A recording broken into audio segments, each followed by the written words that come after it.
In the heart of the Appalachian wilderness, a group of 6 friends embarked on a camping adventure that promised an escape from their bustling city lives. The campers, each seasoned in outdoor treks, were unaware of the chilling tales that whispered through the trees of those ancient woods. The first day passed with laughter and camaraderie as they hiked deep into the forest. The canopy above was a patchwork of green that barely let the sun peek through. By evening, they found a perfect clearing and set up camp. As darkness wrapped around them, a chilling fog rolled in, clinging to their clothes and chilling their bones.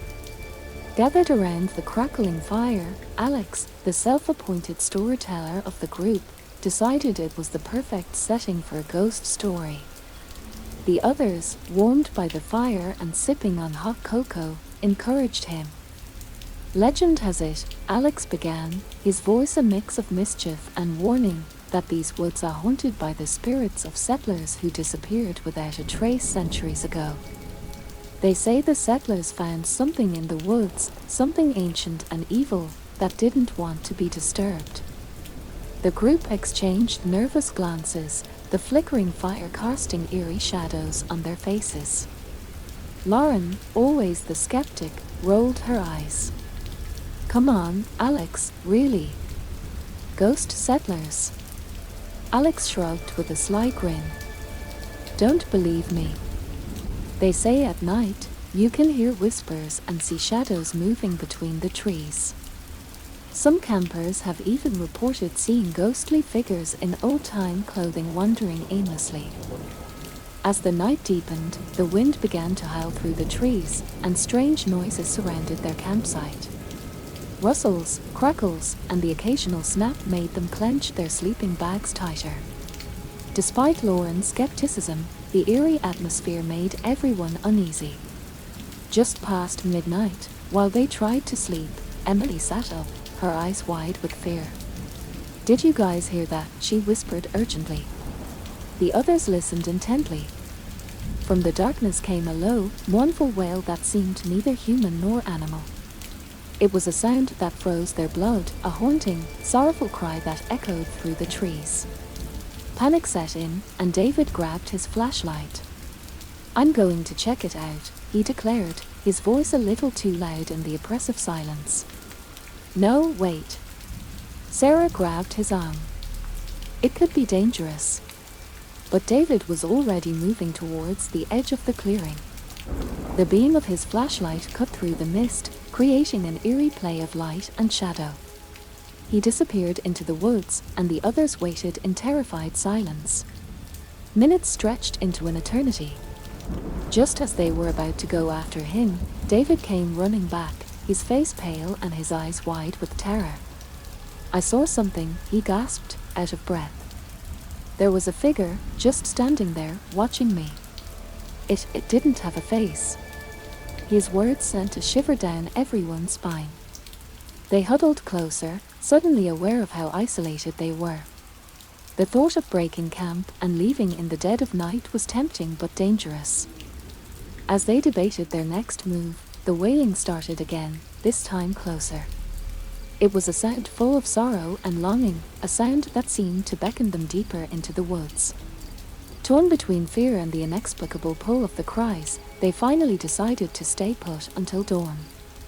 As they settled back into an uneasy vigil, the fog seemed to thicken, swirling around their campsite like a living entity.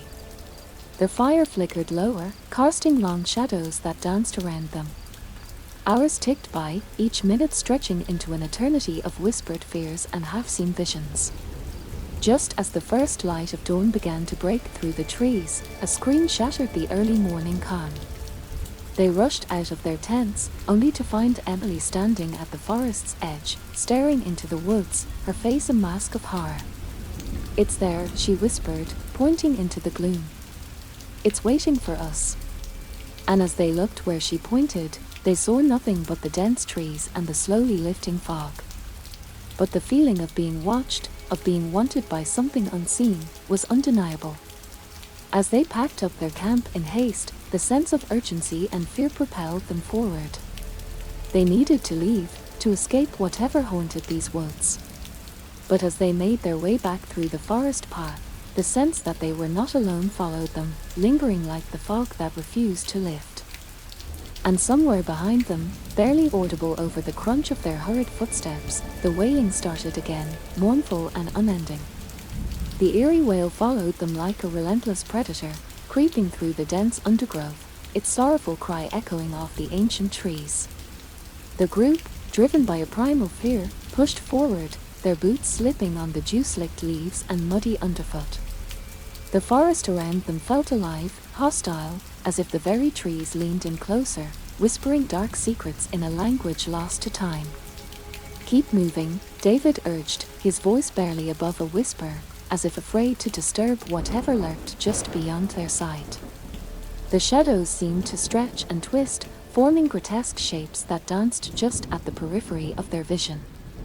As they trudged through the thicket, the sky above remained a dull grey, the dawn light smothered by thick clouds that promised rain but delivered only a suffocating, heavy mist.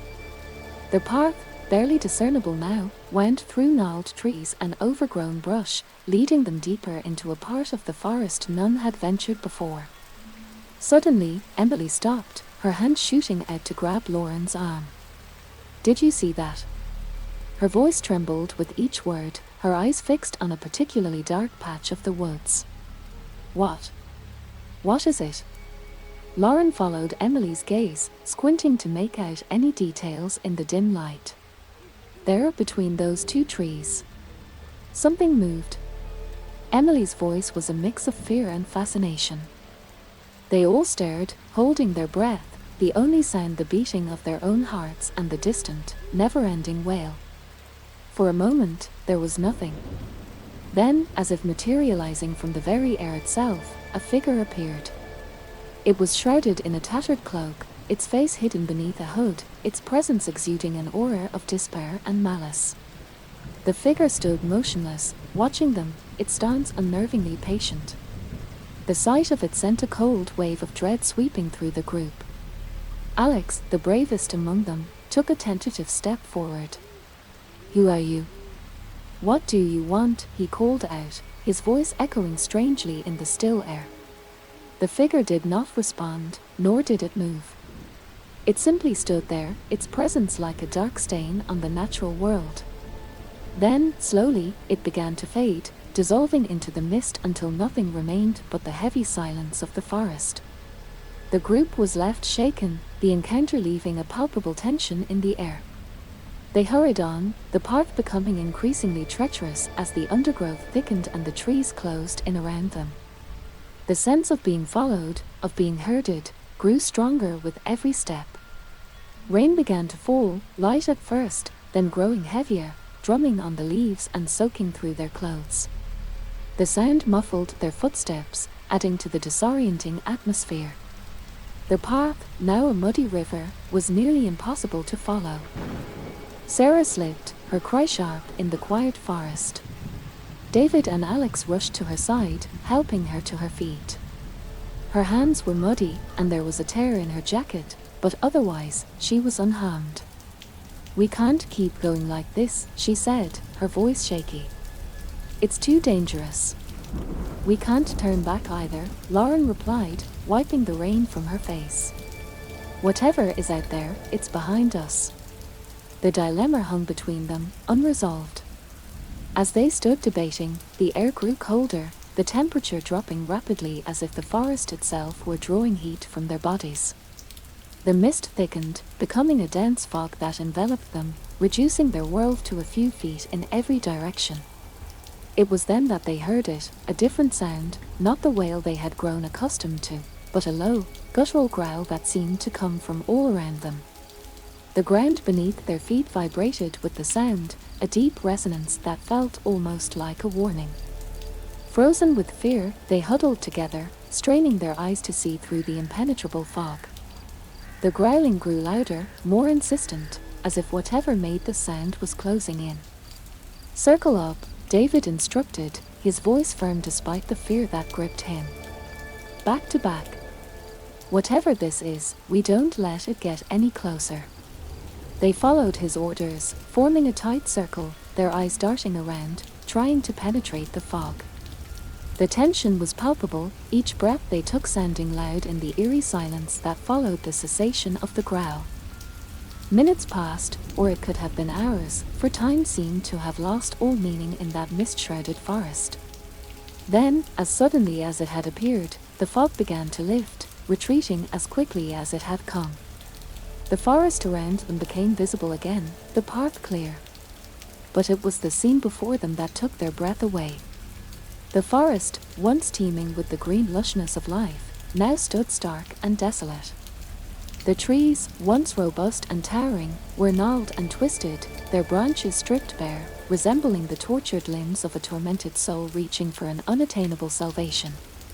The ground was littered with the remnants of what looked like centuries-old ruins, stones covered in moss and ivy, forming patterns that hinted at forgotten rituals and lost civilizations. The group stood on the threshold of what appeared to be an ancient clearing, its perimeters marked by standing stones, each etched with indecipherable runes that seemed to pulse with a malevolent energy. The atmosphere was thick with the stench of decay and the overpowering sense of being watched by unseen eyes. "Where are we?" Emily whispered, her voice barely audible over the sound of her own heartbeat.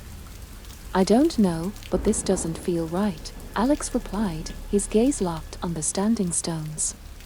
"These markings, they are not just random. They mean something."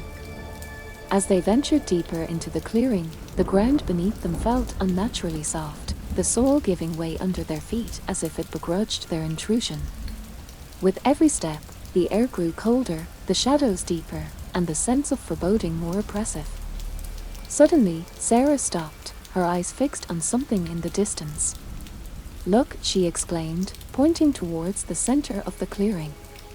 There, amidst the stones, was an altar, its surface stained with what looked like dried blood, the area around it scattered with remnants of bones and tattered fabric. The sight was macabre, and a collective shudder ran through the group. It was clear that this place was not merely a forgotten part of the forest, but a site of ancient and dark rituals, perhaps still used to this day. The realization that they might not be alone was punctuated by a sudden rustle in the underbrush. Reflexively, they turned towards the sound, only to see a shadowy figure dart between the trees. It was too quick to see clearly, but it was unmistakably humanoid. "This is wrong. We need to leave," Lauren said urgently, her usual skepticism replaced by palpable fear. "No, we need to find out what's happening. If we leave now, we'll always be haunted by this," Alex countered, his curiosity overcoming his fear. "Maybe we can stop it, or at least understand it." The debate was cut short by another growl, deeper and closer than before. Instinctively, they backed closer to the altar, as if the sinister relic could offer some protection against whatever stalked them. As they huddled together, the forest seemed to close in around them, the trees bending unnaturally towards the clearing, as if compelled to witness what was to come. The light dimmed, obscured by thickening clouds that blotted out the sun, casting everything in a twilight gloom. Then, all at once, the clearing was filled with the sound of chanting, a low, monotonous drone that seemed to emanate from the very earth beneath their feet. The stones around the perimeter of the clearing glowed faintly, the runes shining with a ghostly light. Figures emerged from the trees, their bodies covered in dark robes, their faces hidden beneath hoods. They moved towards the group with a deliberate, ritualistic precision, encircling the clearing and effectively trapping them. David tried to speak, to demand answers, but the words died in his throat as the figures began to chant louder, their voices merging into a single, dissonant melody that resonated with the stones, causing the air to vibrate with energy.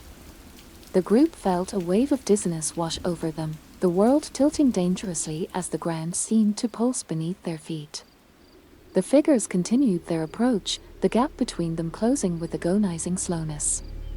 As they prepared for the worst, the central figure raised its hands, the sleeves of the robe falling back to reveal arms covered in intricate tattoos that glowed with the same eerie light as the stones. The figure spoke, its voice a guttural whisper that carried an undeniable authority. "Welcome, travelers," it said, the words twisting in the air. "You have come to the threshold of the veil. Here, the world of the living and the dead blur, and ancient powers awaken. Your arrival is no accident, nor is your part in what is to come." The group listened, horror-stricken, as the figure continued, revealing their unwitting role in an ancient prophecy that foretold the return of a dark power, a force that had lain dormant beneath the forest floor, waiting for the stars to align and the gateway to open. As the revelation sank in, the chanting grew louder, more insistent, and the ground beneath their feet began to crack, the first sign of the awakening as the prophecy unfolded around them. The forest around them began to contort, the trees bending as if in agony, their branches twisting into grotesque shapes. The air thickened, filled with a palpable sense of dread and anticipation. The ground beneath them vibrated, a deep, resonant throb that echoed the beating of their own hearts, now racing with fear. Amid the chaos, the robed figures continued their relentless chant, a cacophony that seemed to feed on the fear permeating the air. The central figure, the leader of this eerie congregation, stepped forward. Its movements were slow, deliberate, as if every step was measured and filled with purpose. The glow from the runes on its arms cast a sinister light, illuminating its path towards the frightened group. "You cannot leave," the figure spoke, its voice no longer a whisper but a commanding roar that seemed to come from the earth itself. "You are part of this now. The seal has been broken, and the spirits of the forest awaken. Look around you, you are not in your world anymore. You are at the crossroads of realms, where the fabric of reality is thinnest."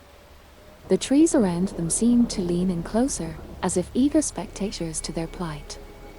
The fog rolled back in, thicker than before, enveloping the clearing in a suffocating embrace. Within the mist, shapes moved, twisted, shadowy figures that mirrored the twisted branches of the trees. Alex, desperate and terrified, turned to his friends. "We have to do something," he said, his voice barely audible over the din of the chanting and the eerie moans that now filled the air. "What can we do?" Sarah replied, her voice tinged with despair. "We don't even understand what's happening." As they spoke, the ground beneath them shifted, the soil cracking open to reveal a faint, eerie glow emanating from below. From these fissures, a cold wind arose, carrying with it the scent of decay and the whisper of long-forgotten voices. David, ever the protector, stepped forward. "We need to stick together, no matter what happens," he said, glancing around at the closing circle of robed figures. "There's power in unity." The group huddled closer, their backs nearly touching, as they faced outward towards the encroaching darkness. The chanting reached a fever pitch, the voices of the robed figures melding into a single, haunting melody that seemed to pierce their very souls. Suddenly, the central figure ceased its advance and raised its arms higher, the runes blazing with a blinding light. The ground trembled more violently, and from the cracks, a thick black mist began to seep out, swirling around the feet of the robed figures, who remained unfazed by the phenomenon. "You have been chosen," the figure declared, its voice echoing through the now tumultuous clearing. "The spirits have been restless, waiting for those who would herald their return. Your arrival has fulfilled the ancient words written in the stones."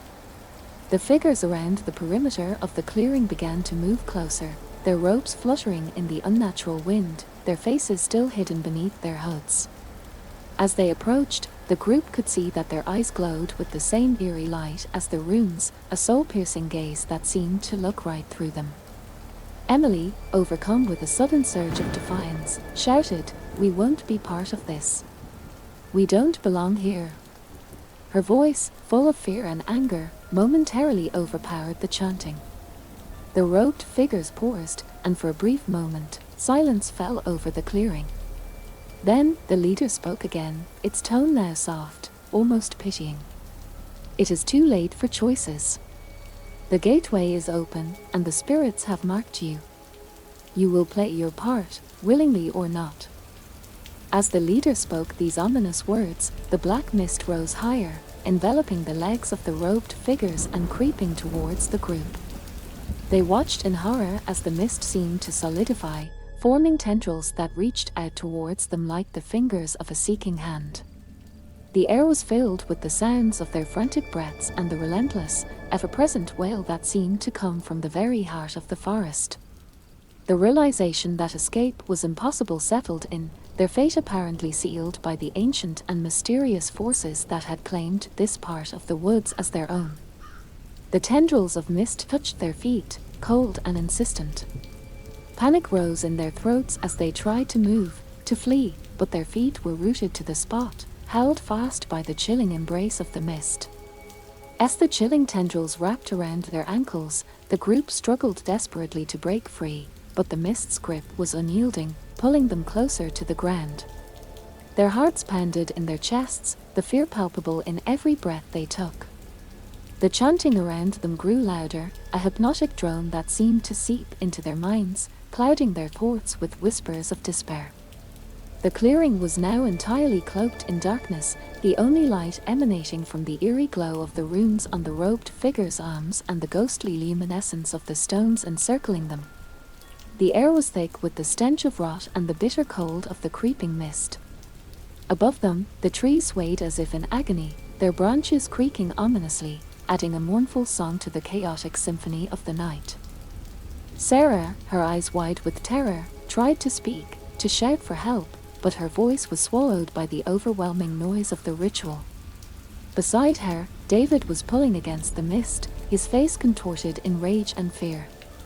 "We have to get out of this," he yelled over the cacophony, but his words seemed futile against the dark powers that bound them. Alex, ever the thinker, looked around wildly, searching for any sign of weakness in their captors or a break in the circle. He noticed that the ground beneath the central figure appeared less solid, the mist swirling around it in a different, more frantic pattern. "The ground," he shouted to his friends. "It's weaker under the leader." His discovery sparked a small flame of hope in their hearts. Emily, focusing on the leader, tried to edge closer to the weakening ground, her movements slow and strained against the pull of the mist. Each step was a battle, but determination fueled her, driven by the primal need to survive. The leader, sensing the shift in their focus, turned its glowing gaze towards Emily. Futile, it hissed, its voice a chilling blend of human and something else, something ancient and cold. "The spirits have awakened, and they thirst for the life that trespasses in their realm." Just then, the wind picked up, howling through the clearing with renewed fury. The trees bent nearly double, groaning under the force of the gale. The stones around the clearing pulsed faster, their light intensifying with each heartbeat. The figures continued their chant, but now they moved in a synchronized dance, their steps ritualistic and precise, tracing patterns in the dirt with their feet. Lauren, whose practical mind had always grounded her in reality, found herself swept up in the surreal horror of their situation. "We're part of a ritual," she realized aloud, her voice breaking with the weight of the revelation. "They're using us to open something, some gateway." As if in response to her words, the ground at the center of the clearing began to split, a deep fissure forming directly beneath the leader. A brilliant, blinding light shot forth from the crack, illuminating the clearing with an otherworldly glow. The earth trembled, and from the fissure, a sound emerged, a deep, resonant hum that felt as though it vibrated through their very souls. The figures halted their chant abruptly, turning to face the fissure. The leader stepped forward, its robe billowing in the fierce wind, and extended its arms wide. "The gateway opens," it declared, its voice resonant with triumph. "The boundary is crossed. Behold, the spirits of the ancient world return to claim what is theirs." From the depths of the fissure, shadows began to rise, formless at first, then taking shape, horrific forms, each more nightmarish than the last. Creatures of folklore and nightmare, their eyes hollow with the millennia of their entrapment, their forms twisted with the torment of their existence between worlds. The campers, their initial terror now mixed with a dreadful fascination, watched as these beings floated out of the fissure, their presence chilling the air further, sucking the warmth from their bodies. The creatures hovered around the leader, who continued to speak in a language that twisted the air and seemed to darken the sky.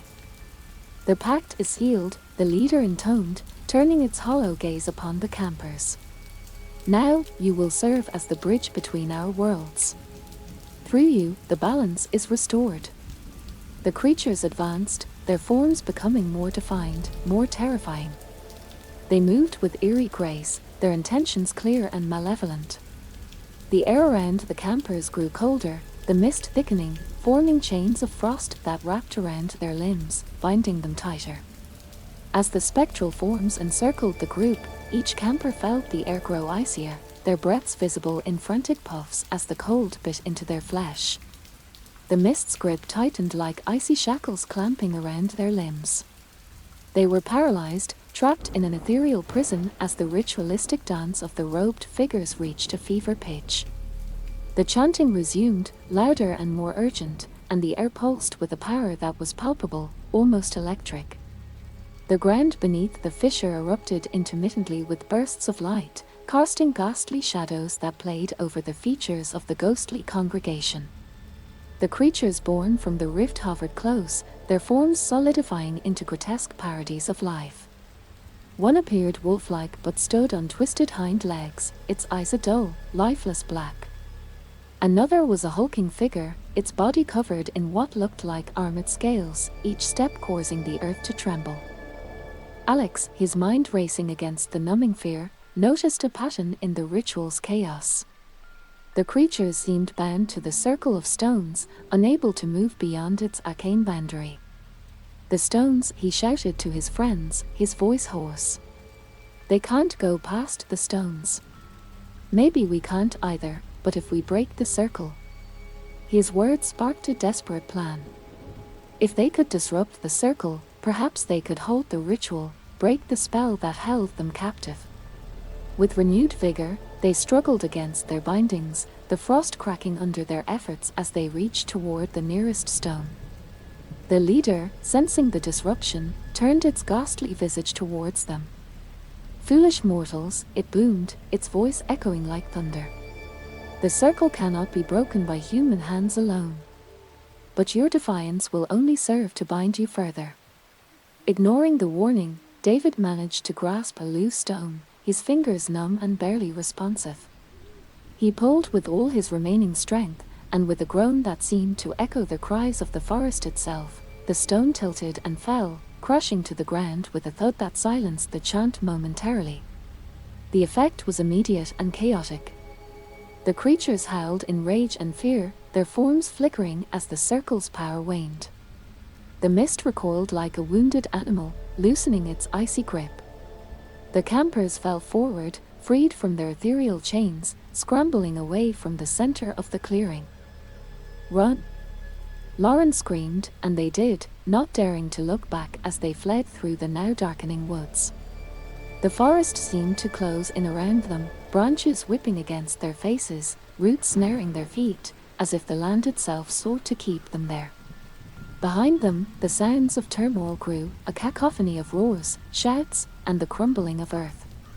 They dared not hope that they had stopped the ritual, they only knew they had to escape, to put as much distance as they could between themselves and the clearing. The sky above was darkening rapidly, an unnatural twilight descending upon the woods. They ran without direction, driven by primal fear, until exhaustion began to claim their limbs, their breaths ragged and desperate. Suddenly, ahead in the dim light, a shape loomed. It was a cabin, old and weather-beaten, but clearly outside the influence of the circle. Without pausing to consider, they burst through the door, barricading it behind them with anything they could find. Inside, the cabin was musty, abandoned, the air thick with dust and disuse. They collapsed to the floor, gasping for breath, their bodies aching, their minds reeling from the night's horrors. "We need to keep moving," Sarah said between gasps. "We can't stay here. It's not safe." "But we can't go back out there," Emily argued, her voice trembling. "Not yet. We need a plan. We need to understand what happened." As they argued, a low, mournful howl echoed through the woods, a stark reminder that their nightmare was not over. It was closer now, more personal, as if the creatures had picked up their scent and were closing in. In the dim light of the cabin, their faces ghostly pale, they realized the truth. They had disrupted the ritual, but they had not stopped it. Whatever they had unleashed was still out there, still seeking them, and the night was far from over.